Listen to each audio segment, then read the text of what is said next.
quarta questão. A pedagogia das competências é um termo surgido no contexto da crise estrutural desse sistema, em decorrência de formação de um novo trabalhador que precisava adequar-se às exigências da produção, substituindo, por esse motivo, o termo qualificação. A mudança de produção deveu-se ao esgotamento do modelo taylorista-fordista e à necessidade de substituição desse modelo de gerenciamento técnico-científico por outro denominado toyotismo. Em outras palavras, o toyotismo exigiu uma requalificação dos trabalhadores devido à nova divisão internacional do trabalho no sistema capitalista, que demandou a utilização de mão de obra barata e de matérias-primas de fácil aquisição. Nesse sentido, assinale a alternativa correta. Opção A. Com o toyotismo, o termo competências vem perdendo força frente ao capital, deixando cada vez mais ser visto como um mecanismo utilizado para a preparação da força de trabalho. Essa opção está falsa, né, pessoal? Nós já vimos em outros estudos, né, que o toyotismo, isso de uma maneira bem simplista, né? O toyotismo veio para se contrapor ao fordismo, né? A esse regime de acumulação rígida, né? O toyotismo tem como pressuposto aqui a informativização, né? Um investimento muito grande em tecnologia de ponta, consequentemente isso reduz a quantidade de trabalhadores, né? E com o toyotismo a gente vê, né, muito presente a ideia da mais-valia absoluta, né, da mais-valia relativa. Nós sabemos que antigamente, né, as jornadas de trabalho eram muito maiores, né? Jornadas de 12 horas, 14 horas em fábricas, né? Jornadas realmente muito desgastantes, né? Houve, no decorrer dos tempos, principalmente com a aprovação de leis trabalhistas, né, a redução da jornada de trabalho. Agora, a redução da jornada de trabalho, ela não se reflete na redução da produção. Por quê? Reduz-se a jornada de trabalho, mas com a tecnologia de ponta, né, aumenta-se a produção. Então, mesmo este trabalhador passando mais tempo em uma fábrica, por exemplo, né, a produção dele pode até mesmo aumentar se comparada a antes, que ele passava mais tempo nessa fábrica. E aumenta de que forma? Aumenta por conta das inovações tecnológicas, né? Então, pessoal, essa ideia de que com a redução da jornada de trabalho do trabalhador, né, isso vai reduzir o lucro dos grandes empresários, né, isso não necessariamente, né, deve ser visto como algo que acontece em todas as ocasiões. Não, né? O que vai acontecer? Sabendo que esse trabalhador vai passar menos tempo na fábrica, haverá um investimento em tecnologia de ponta, em novas máquinas que produzam mais com menos tempo, né? E o toyotismo, justamente por focar muito nessa questão das inovações tecnológicas, né, isso vai se refletir no próprio ensino, né, no campo educacional, e mais especificamente na educação profissional, né. Haverá o foco muito grande nas competências a serem desenvolvidas, né. Com o toyotismo a gente vai ter o trabalhador multitarefa, né, um trabalhador que não é mais um trabalhador que fica que se reduz a apenas um movimento, né, como nós vimos com o fordismo, principalmente representado no filme Tempos Modernos, né, o trabalhador de um movimento só. A gente vai ter com o toyotismo um trabalhador multitarefa, né, um trabalhador com diversas competências, diversos conhecimentos que podem fazer com que ele atue, né, em áreas diferentes, né. Então, na verdade, com o toyotismo, o termo competências vai ganhar força e não vai perder força, ok? Vale lembrar que a partir da década de 60 e 70, né, o termo competência vai surgir, né, de forma mais acentuada e vai ser utilizado, vai ser recontextualizado para o campo educacional. Vale lembrar a nossa LDB, né, a nossa Lei Diretriz e Base da Educação, de 1996, as competências se fazem presentes lá A própria Base Nacional Comum Curricular, competências também estão presentes, né? Então não há como a gente falar mais em campo educacional, no que diz respeito às prescrições, né, à legislação, sem falar do termo competência, né, que vem do campo econômico. Então, pessoal, com o toyotismo, o termo competências ganha força e não perde força. Opção B. O termo competências se ajusta à necessidade do capital de diminuir o trabalho vivo no processo de produção para aumentar a produtividade com menores custos. Exatamente isso que a gente estava falando anteriormente, né? Ganhando visibilidade no contexto de elevados índices de desemprego, né? Essa opção está correta, exatamente isso, né? Um trabalhador com competências, né? E aqui também nós podemos até fazer uma referência ao próprio capital humano, né? Um trabalhador que vale mais do que outro, né? Vale mais do que outro porque ele produz mais, ele dá mais retorno do que outro trabalhador. Então, o próprio trabalhador é visto como capital, né? A reificação do trabalhador, né? Ele já é visto como uma mercadoria, né? Agora passa a ser visto como algo que dá valor a uma empresa, por exemplo, né? Considerando o exemplo de um time de futebol, né? Time de futebol com grandes astros, isso é um bom exemplo de como o capital humano, né? Como os indivíduos, eles enriquecem, digamos assim, né? A própria empresa, né? Ela passa a ser avaliada pelos indivíduos que compõem essa empresa, ok? Então, pessoal, essa opção B está correta. Opção C. De acordo com a sua lógica, o conceito de competências pressupõe a separação entre formação e trabalho. Está falso. Na verdade, o conceito de competência ele pressupõe a aproximação, formação e trabalho, sendo a formação podendo ocorrer no próprio ambiente de trabalho, né? Lembrem-se aí, pessoal, da pedagogia invisível, que ela traz essa flexibilização maior, né? Isso se reflete também no próprio espaço pedagógico, no próprio espaço educacional, podendo ocorrer, inclusive, no próprio espaço de trabalho, né? E continua, desvalorizando as aptidões pessoais e os saber fazer gerais, saber dialogar, saber negociar, saber utilizar as diferentes tecnologias. E também, pessoal, a competência ela envolve saberes de diversas ordens, como saber fazer, saber técnico, saber de prática, envolve também a experiência, né?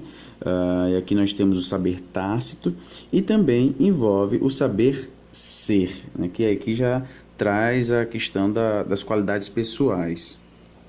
Então, esse conceito de competência, né, ele não desvaloriza esses saber fazer gerais, ok? Opção D. Na lógica das competências, os diplomas deixam de ser importantes. Já está falso, porque na verdade o que se torna importante aqui são os diplomas, né, na lógica das competências. O que de fato valida saberes é o conhecimento crítico do indivíduo em sua prática laboral, né?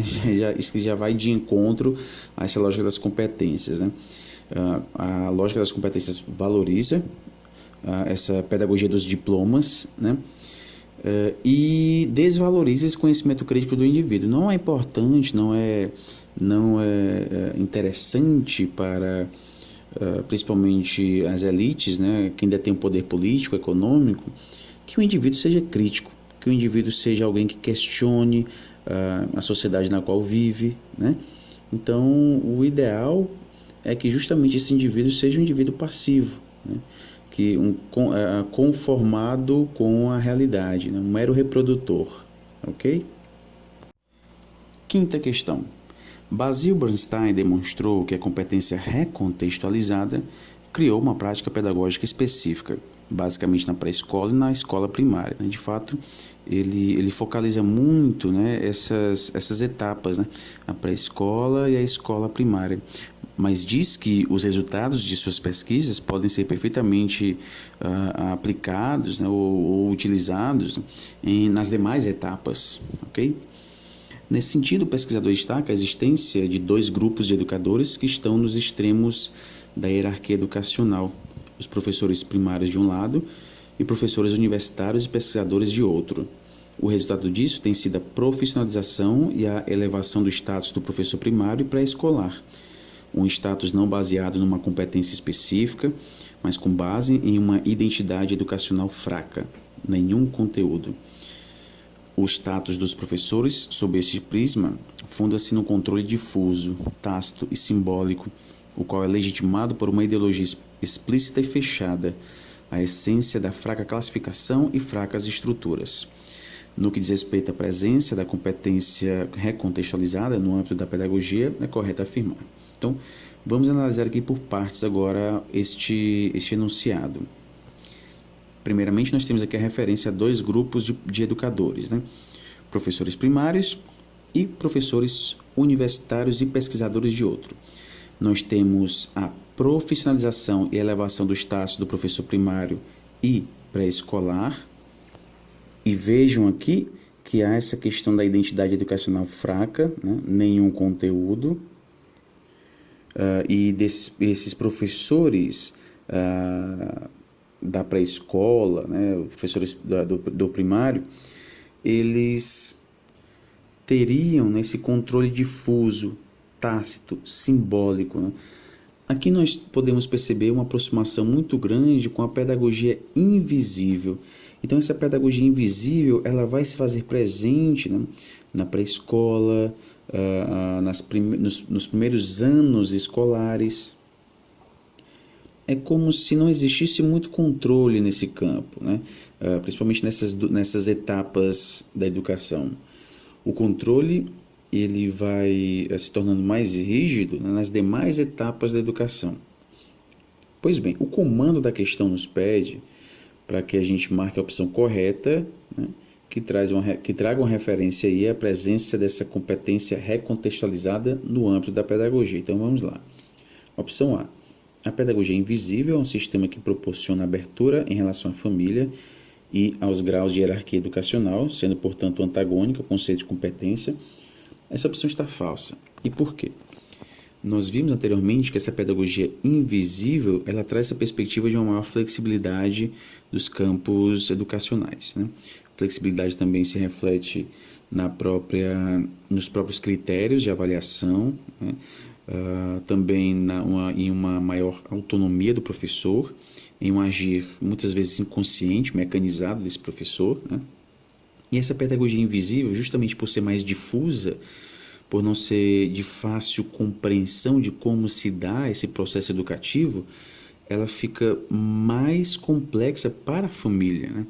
É mais difícil para a família acompanhar a progressão da aprendizagem do jovem, né, nessa pedagogia invisível, porque tudo é mais difuso, né? Tudo é mais nebuloso, digamos assim, né? Como se dá essa aprendizagem, né? Então, a pedagogia invisível, ela é menos aberta à família, né? Justamente por ser difusa, por ser de difícil compreensão de como se dá esse processo educacional, né? Ele se fecha em relação à família. Já a pedagogia visível, por ser tudo mais explícito, os critérios, né? Os critérios de correção, por exemplo, a prática do professor, o agir do aluno, o que ele pode fazer, o que não pode fazer, o espaço educacional é muito mais delimitado, né? Isso facilita o acompanhamento da família. Já a pedagogia invisível, ela torna mais complexo o acompanhamento da família. Então, essa opção A, ela está falsa. E está falsa também porque ela não é antagônica ao conceito de competência. Ela vai casar muito bem ao conceito de competência. Opção B. A noção de competência se relaciona à prática da chamada educação implícita, de forte influência do mundo e do mercado de trabalho. Está correta essa opção. Essa educação implícita se refere a essa pedagogia invisível, né? E casa muito bem com essa noção de competência. E, claro, pessoal, a gente não pode esquecer, a noção de competência ela está muito ligada ao mundo do mercado de trabalho, ok? Já vem do campo econômico, é recontextualizado para o campo educacional, sem, no entanto, perder as suas principais características, né, de focar no aspecto pragmático, né, no praticismo, no fazer, ok? Então, essa opção B está correta. Opção C, para Bernstein, a presença ou a ausência do conceito de competência no campo educacional não reflete uma ideologia de classe, mas tão somente um processo natural. Está falsa essa opção. Por quê? Porque o conceito de competência ele repercute nas ideologias liberais, progressivistas e até mesmo radicais, né? É o que Bernstein nos traz. E claro, pessoal, esse conceito de competência ele vem permeado de interesses daqueles que patrocinam, né, a inserção desse conceito de competências, principalmente no campo educacional. E vale destacar o que Bernstein nos traz, né? É óbvio que, ao elaborar essas teorias, os teóricos da competência tinham pouca ou nenhuma preocupação com a educação, né? Justamente pelo fato de o conceito de competências não vir diretamente da educação, mas sim do campo econômico, né? Não havia preocupação com a educação. O foco aqui era no econômico, né? O foco era econômico. Focar nas competências dos trabalhadores para que isso pudesse gerar uma maior economia.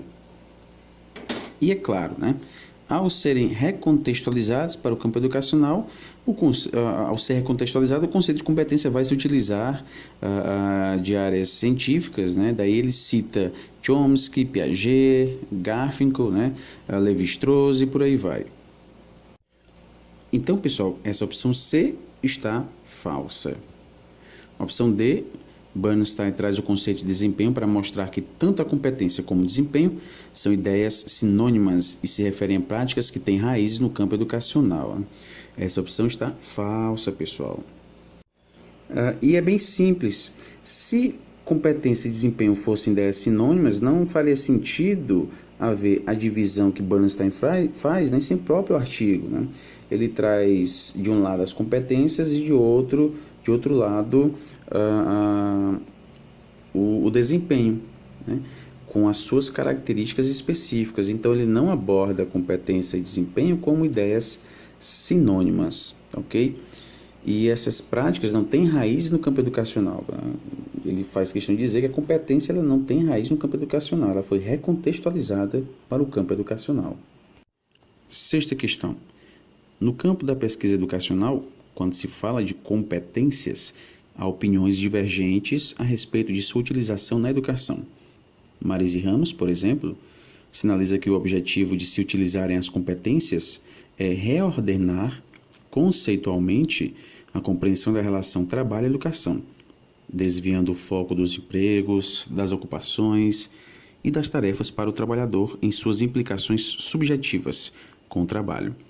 E, também, institucionalizar novas formas de educar, formar os trabalhadores e gerir o trabalho intermitente, as organizações e no mercado de trabalho em geral, sob novos códigos profissionais em que figuram as relações contratuais de carreira e de salário.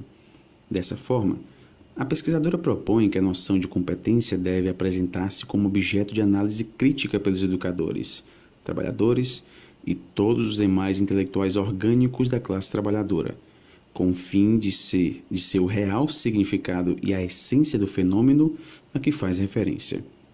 Seria preciso, então, colocar a noção de competência sobre o crivo de outras ideologias e, então, reconstruir seu significado não só de forma coerente com a realidade brasileira, mas no sentido de valorizar as potencialidades humanas como meio de transformação dessa realidade e não de simples adaptação a ela. Fazendo uma relação dos conceitos de competência e desempenho destacados por Basil Bernstein com as pedagogias invisível e visível, é correto afirmar. Opção A. A pedagogia invisível, por sua característica de ser implícita e de custo elevado, relaciona-se com o conceito de desempenho.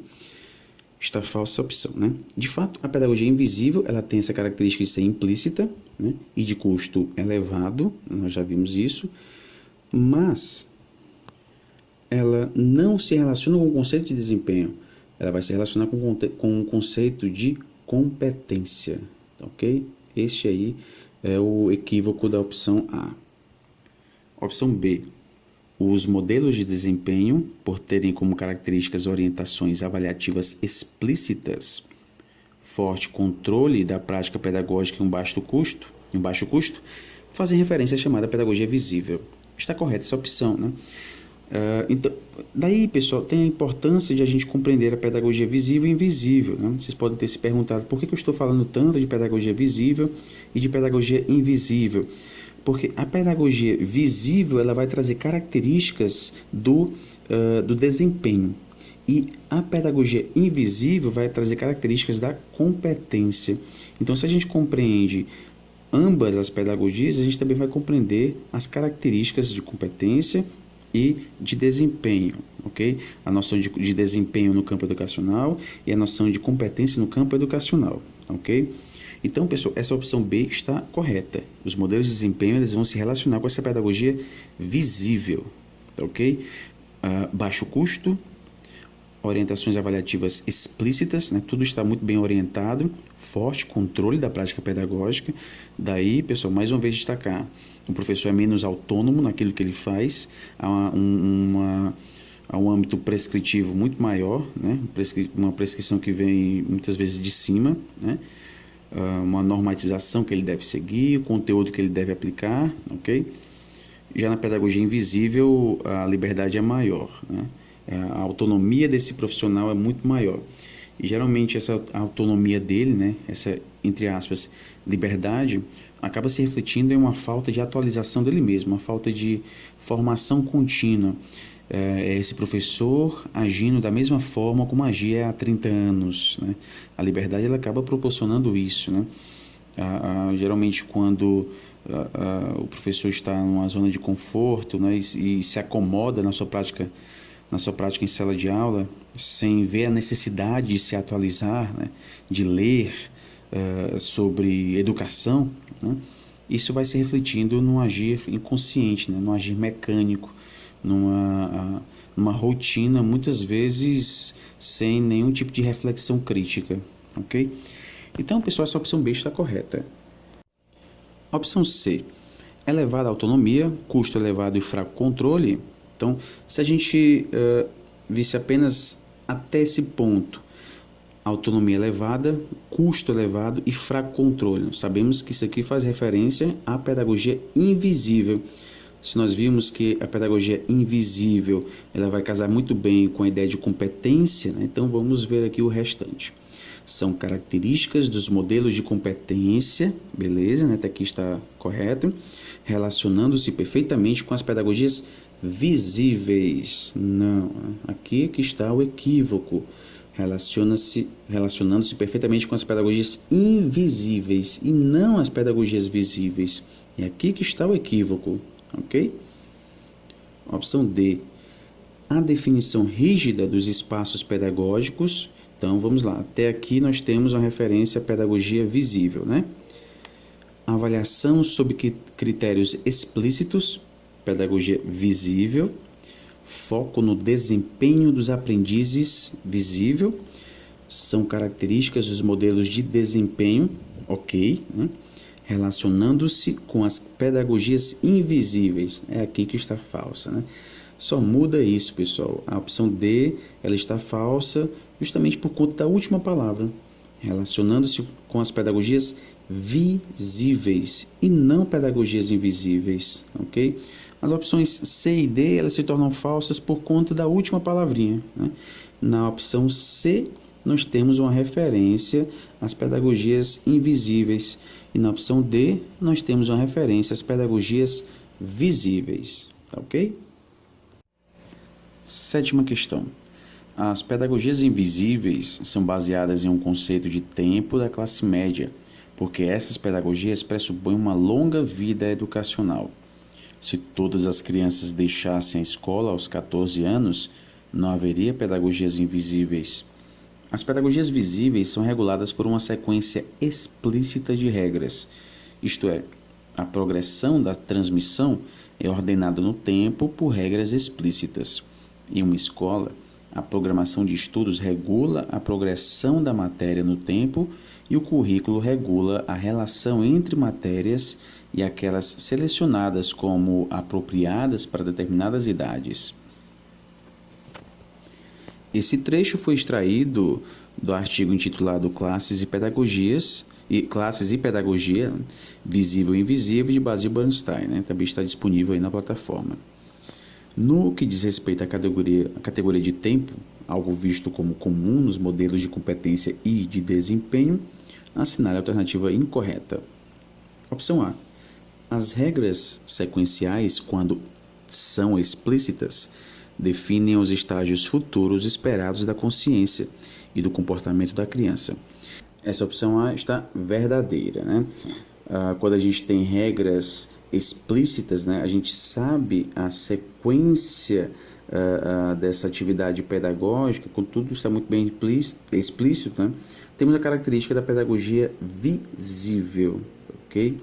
E o modelo de desempenho ele se adequa muito bem à pedagogia visível. Então, essa opção está correta. Opção B. Uma vez que as pedagogias visíveis e invisíveis e, por consequência, os modelos de competência e de desempenho regulam futuros estágios presumíveis de consciência e comportamento, elas definem o que se espera que as crianças sejam em diferentes pontos no tempo. Também está correta essa opção. E vale destacar que a pedagogia visível, né, ela foca muito na projeção para o futuro, né? Ao realizar essa sequenciação muito bem detalhada, né, muito bem explícita, há aqui um foco no futuro, né, o que se espera. Já a pedagogia invisível, e principalmente por trazer essa perspectiva da competência muito forte, né, ela vai focar muito no tempo presente, né? Como o foco é no fazer, né, no agir, a perspectiva aqui é de presente e não de futuro. Então a gente pode dizer que a pedagogia visível ela foca no tempo futuro, né?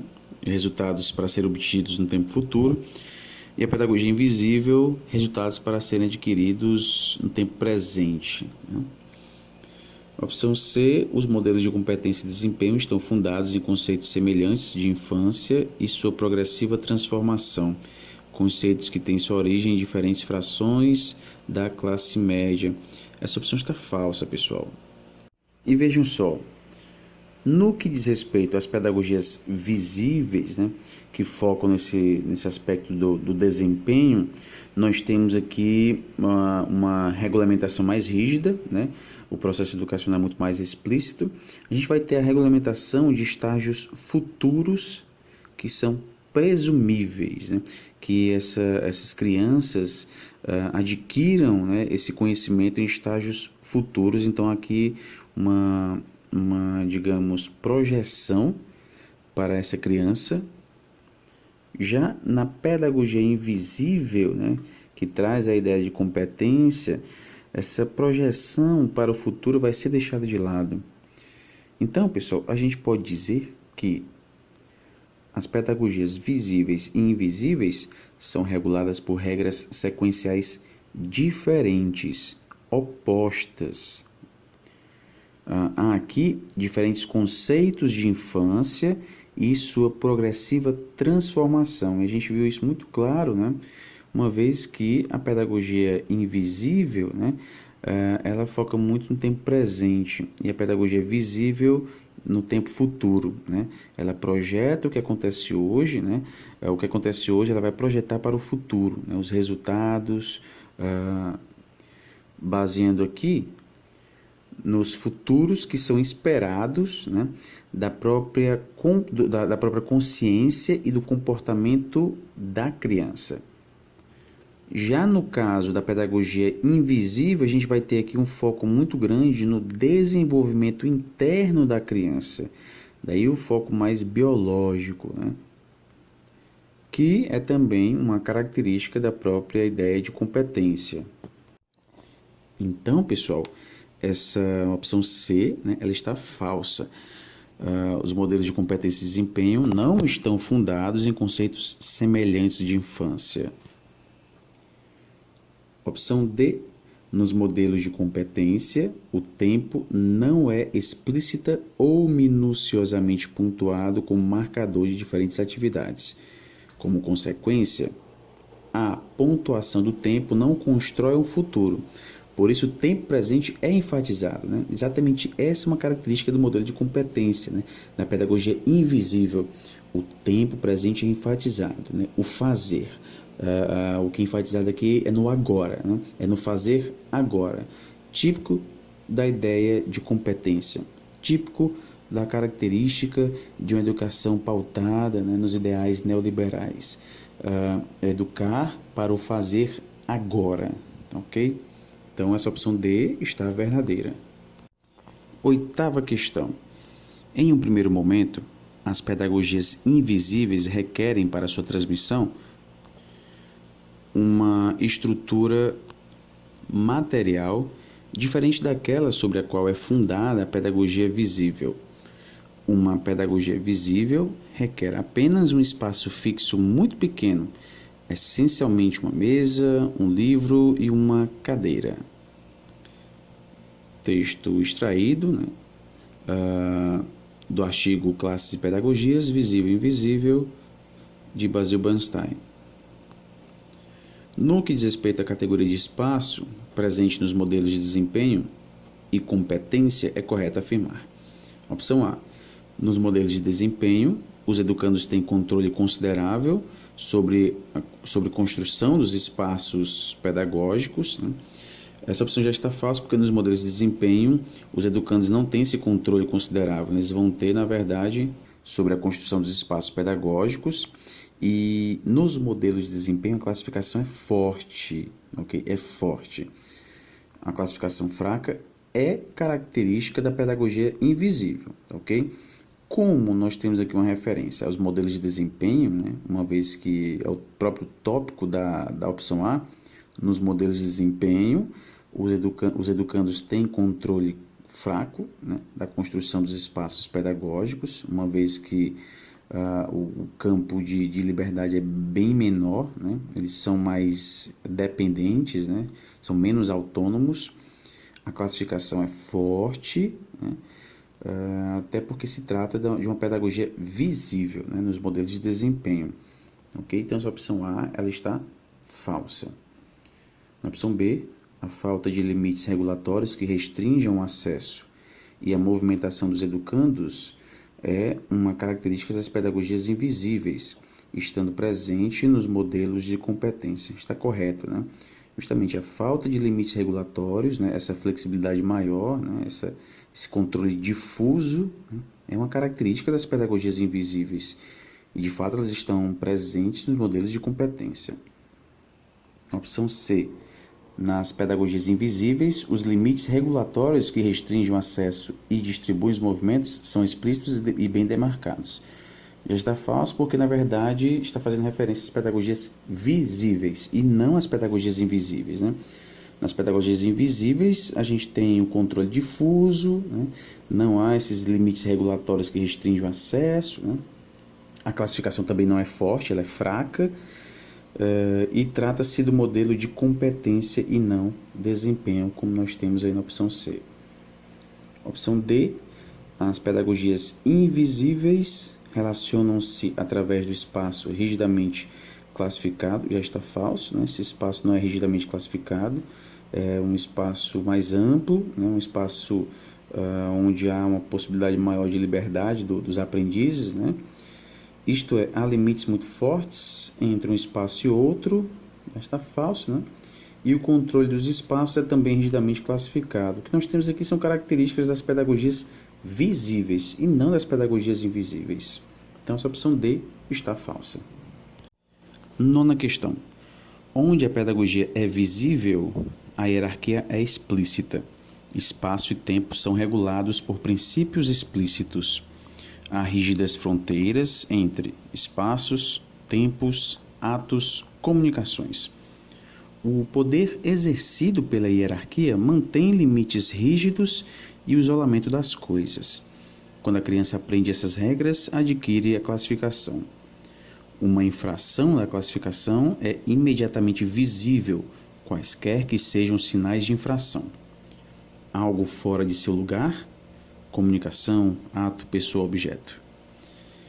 O trabalho é fazer com que a criança aceite não necessariamente que compreenda os princípios disciplinadores. Mais um trecho, né, do artigo Classe Pedagogias Visível e Invisível. Sobre o conceito de controle social abordado por Basil e Bernstein, tomando por base a sua presença em modelos de competência e de desempenho, é correto afirmar. Opção A. Onde a pedagogia é visível, a hierarquia é implícita. O espaço e tempo são fracamente classificados. Já está falso. Por quê? Porque onde a pedagogia é visível, a hierarquia é explícita, né? O espaço e tempo são fortemente classificados. Essa estrutura social não cria, em suas disposições simbólicas, rígidos limites que carreguem mensagens críticas de controle. Mais uma afirmativa que torna falsa a opção A, né? Opção B. Uma vez que a hierarquia está implícita, o que não quer dizer que não esteja lá, apenas que a forma de sua realização é diferente, há uma relativa falta de regulamentos rigidamente marcados para os atos, comunicação, objetos, espaços, tempo e progresso da criança. Nós temos aqui uma referência feita, né, à pedagogia invisível, né? Essa, onde há uma hierarquia implícita, né? Ela está lá, mas ela não se mostra de forma explícita, né? Há uma relativa falta de regulamentos, ou seja, esse poder está difuso, né? Então, essa opção B está verdadeira, né? Essa opção B se refere à pedagogia invisível, né? Que vai se adequar perfeitamente ao modelo de competência. Opção C. Nos modelos de desempenho referentes às abordagens invisíveis, aqui já está falso porque a gente tem referências às pedagogias, né? Nós temos aqui uma referência às pedagogias visíveis e não às pedagogias invisíveis, que é o que está aí na opção C, né? Uma vez que o espaço, o tempo e o discurso não originam enquadramentos e classificações explícitos, essas variáveis não podem constituir nem transmitir ordens. Essa opção está falsa, né? Esse início já está falso, né? Porque a referência aqui é aos modelos de desempenho, mas na verdade deveria ser os modelos de competência.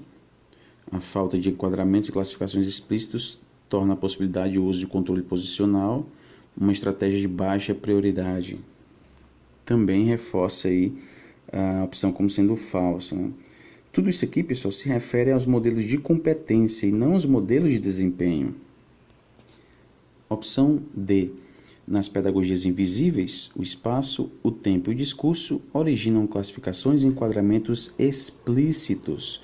Está falso porque, na verdade, isso ocorre nas pedagogias visíveis, né? Que, embora possam abrir espaços para as disputas, constituem e transmitem ordens. Esses enquadramentos e classificações são vistos nos modelos de desempenho, né? Então, de fato, são vistos nos modelos de desempenho, mas isso ocorre nas pedagogias visíveis e não nas pedagogias invisíveis. Ok? 10ª questão. Interessantes questões surgem a partir do sistema de avaliação dos alunos, onde a pedagogia é visível. Um padrão objetivo existe para a avaliação dos alunos na forma de critérios claros e de um delicado procedimento de mensuração. A criança recebe uma nota ou seu equivalente para cada performance avaliada. Além disso, onde a pedagogia é visível, tende a ser padronizada, e assim, escolas são diretamente comparáveis quanto aos seus sucessos e falhas. O perfil do aluno pode ser obtido pela análise de suas notas. No que diz respeito à avaliação, considerando os modelos de desempenho e competência, é incorreto afirmar. Opção A. Nos modelos de competência, como visto nas pedagogias invisíveis, a ênfase é dada naquilo que está presente no produto do adquirente. Está correta essa opção, né? É sempre bom a gente destacar que nos modelos de competência, né, vindo aí das pedagogias invisíveis, há uma ênfase muito grande no presente, no tempo presente, naquilo que de fato foi produzido, né? Opção B. Nos modelos de desempenho, a ênfase está naquilo que está faltando no produto gerado pelo aprendiz, né?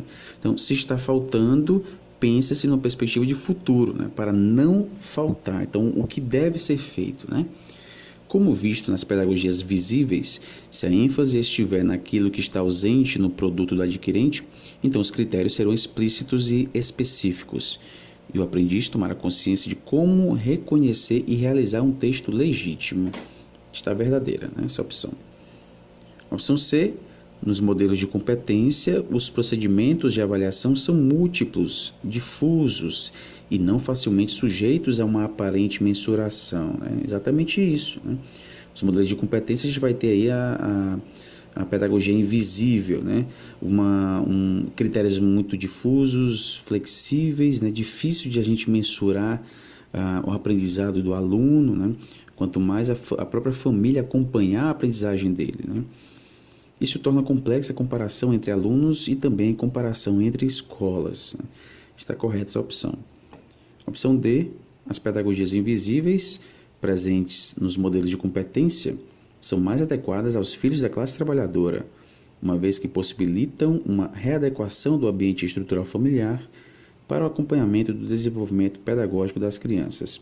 Essa opção está falsa. Na verdade, as pedagogias invisíveis são muito mais complexas, né? São mais difíceis de a família acompanhar. Né? Por quê? Porque justamente por ter essa característica de espaços difusos, né? De um controle difuso, de critérios não muito bem explícitos, né? Isso dificulta muito o acompanhamento da família, da aprendizagem desse aluno. Né? Então, no que diz respeito aos filhos da classe trabalhadora, né, e a gente parte do pressuposto que isso traz uma complexidade maior, uma vez que é comum nós nos depararmos com situações onde os jovens vão à escola e voltam às suas casas, né, e os pais estão trabalhando. Né? Então, há um distanciamento maior desse acompanhamento da aprendizagem do aluno, né, em relação à família. Isso não quer dizer, obviamente, que as classes mais altas, né, sejam sempre caracterizadas por um acompanhamento maior dos seus filhos. Né? Não necessariamente isso vai acontecer. Né? O que é destacado aqui é que as pedagogias invisíveis, por serem mais complexas, né, elas são de difícil acompanhamento por parte da família. E a partir do momento que a gente considera que o espaço pedagógico, nessas pedagogias invisíveis, são espaços flexíveis, né? São espaços diferenciados, é difícil de construir tal espaço em casa, né? De reproduzir esse espaço em casa, tornando-se assim mais complexa ainda essa tarefa de acompanhar a aprendizagem do aluno, ok? Então, a opção a ser marcada é a opção D, que é a opção falsa, tá bom? Então, nós finalizamos aqui mais um simulado, uma correção de simulado. Trata-se de um texto, talvez um dos textos que tenha gerado mais dificuldade, né? São com conceitos mais específicos e também há momentos nos quais o autor faz referência a outras ciências, como a linguística, antropologia, psicologia, né? E nós ainda vamos fazer outra atividade relacionada a este artigo, tá bom? Continue com os estudos, assistam às videoaulas, bons estudos a todos e até a próxima.